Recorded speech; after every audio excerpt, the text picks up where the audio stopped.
welcome back to my channel Duct Tape Mechanic and to another episode of Free on Facebook, a series of videos in which I find things for free on Facebook Marketplace and I repair them, recycle them, or repurpose them in another way. In this video I got this electric dryer that's not heating up, so I'm going to show you the 4 most likely reasons why your electric dryer is not heating. So if you like this video, make sure you subscribe to my channel for more DIY and tinkering videos.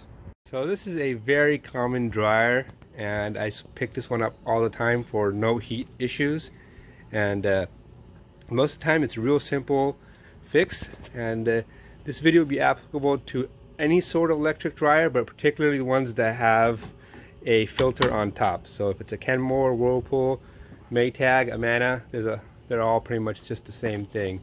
But I'm going to be covering the 4 most likely reasons, and they're all pretty much repairs that you could do for under 30 bucks. So there's no real good reason for you to throw away your electric dryer if it's not heating up.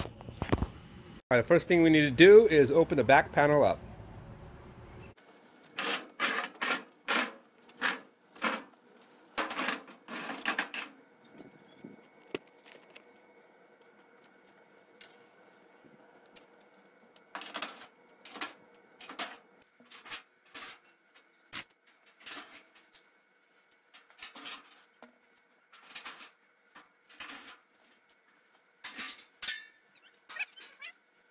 Alright, so we got the back panel completely off, and I'm going to discuss the 4 main reasons why your dryer is not heating up. The most common reason is a blown thermal fuse. So the reason this would be blown is because this fuse is set to monitor the exhaust system of the dryer. So if there's a clog, whether that be in the blower motor housing here, and I made a video on how to take this panel off and clean that up, I can link that below, or anywhere downstream of the exhaust port right here. So it could be even the exhaust as it leaves your house. There could be a large lint clog there, or a kink in the hose somewhere, and that'll cause this thermal fuse to be blown. Now, if you run into this and you just replace this without actually finding the source of the clog, it's just going to trip again within a day or 2. So that's the number 1 reason, a blown thermal fuse. The second reason is that the high limit fuse is blown. So this is pretty much monitoring the temperature inside this heating element right here, and so this will blow just as the thermal fuse. Just replacing this isn't going to solve the issue. So if this is blown, the 2 most likely reasons is that either the thermostat is bad, which means that it's getting stuck somewhere and it's just staying on, the heat is staying on the whole time, and so therefore the thermostat itself needs to be replaced, which is not a big issue because the high limit or most high limit fuses come with a thermostat. And there are ways to test this to make sure it's getting stuck or not, but it's a little bit out of reach for the everyday common person. So when you suspect that, or when you notice that your thermostat is bad or high limit is bad, I'll show you how to check all these in a second, but go ahead and replace the thermostat as well. And the second reason your high limit fuse is tripped is because the heating element is shorted out. So the heating element itself is coming in contact with this metal casing, and it's just staying on the whole time, and this will cause this fuse to trip and prevent your house from burning down. So when you replace this, we'll always check to make sure the heating element itself is not shorted, and I will cover that as well after I cover all 4 of these reasons. So the third reason your dryer isn't heating is the heating element itself is burnt out and it's no longer continuous. The element is broken. So that's a very easy thing to test, and it costs about $25 to replace. Whereas the fuse right here, this thermal fuse, is $5 or $6, and the high limit with the thermostat is like $15. So all these repairs are fairly reasonable. So we got 3 reasons down why your dryer is not heating, and the 4th reason that I've seen is there's a burnt wire somewhere. And most of the time this wire is the wire that's carrying the most current, so the wire obviously going to the heating element. I've seen these right here just burn off and get disconnected from over here. And another common point that you can check to see if it's burnt is where the they plug into the terminals over here. If you look carefully, you can see that this wire is burnt. I actually tested continuity from the plug, and it's actually not burnt out completely. It is showing continuity, but I would not use this because this is just on the verge of completely being burnt up, and it'll burn up, then it'll just disconnect from over here just by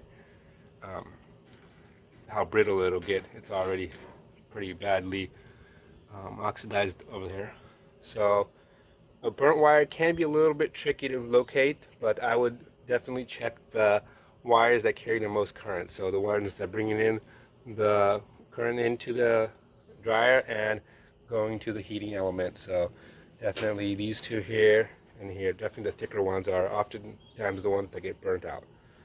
So that's the 4 main reasons why your dryer isn't heating, and all of them are fairly easy to check and replace. If the wire is burnt, what I typically do, and you can get these terminals, these are not just regular terminals, these are high temperature terminals, and you can get them off Amazon. They'll sell you like a segment of wire with a terminal on it, and you can just wire nut them on, and then they have these ceramic wire nuts, and then just maybe wire nut them on back here, cut this, wire nut them on, and that'll usually take care of it. I also like to wrap it up in some electrical tape, just keep it more secure.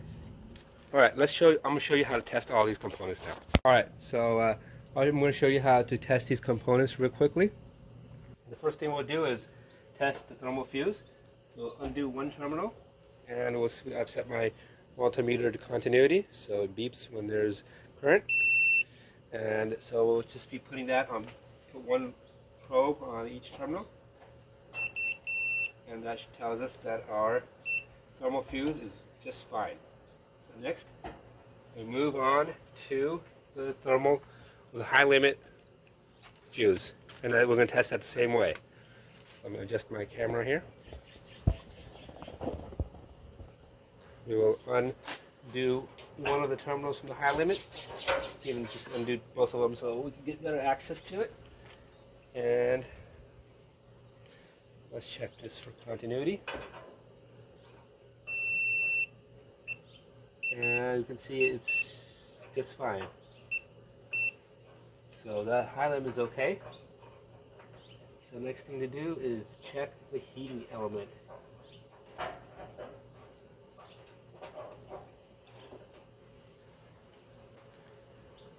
Okay, to check the heating element, we are also going to undo one terminal, and we're going to check the continuity between the two terminals. So from here and here, and we see that there's no continuity. So that tells us that the reason this one wasn't heating is because the heating element is bad. Now, I also mentioned that I would show you how to test to see if the heating element was shorted. So basically all that means is that the element inside here is touching up against this metal casing. So the way you would test that is put one probe on the terminal and check to see if there's any shorting against the casing. And you can also do that for the other probe as well. And that will tell you, if you hear a beep, that means your heating element is shorting or is shorted, and that needs to be replaced. In our case, the heating element is actually broken. Completely broken. So I'm just going to go ahead and swap that out real quick, and that'll take care of this issue. So if you like this video, make sure you hit the thumbs up sign.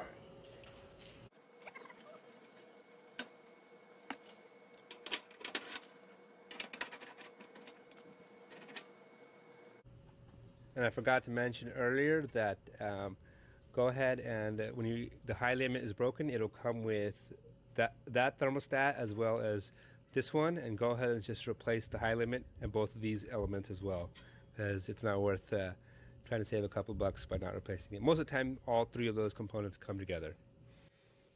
Anyways, this is the broken heating element, and somewhere in here that the coil is broken. Most of the time I can find it, but I think it's probably on the other side. Alright, I was just going to be bolting the new one on, and that's it.